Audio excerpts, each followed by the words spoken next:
Premature graying of hair.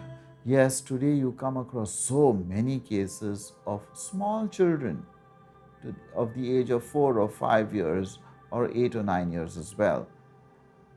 And the younger generation suffering from premature graying of hair. Graying of hair basically occurs as the aging process starts off a little early.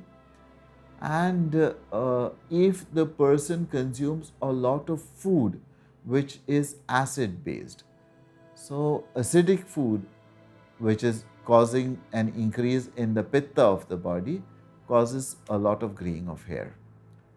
The foods which are rich in acid are basically pickles, ketchups, cheese, a lot of juices which are consumed of citric food, and food which is fermented, which we often eat, like bread or idlis in excess, dosas in excess, or any food that is fermented with yeast in that causes premature graying of hair.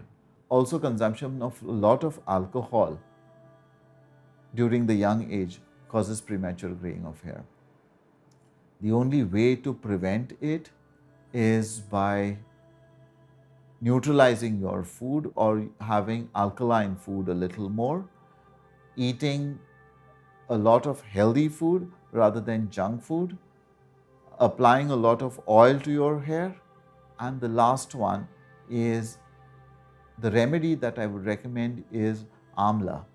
Amla is one of the richest herbs that we have, which works as a rejuvenator. So it is beneficial to anybody and everybody, and irrespective of your constitution, anybody is allowed to eat amla. Half a teaspoon of amla with honey at night is one of the best tonics that can be recommended.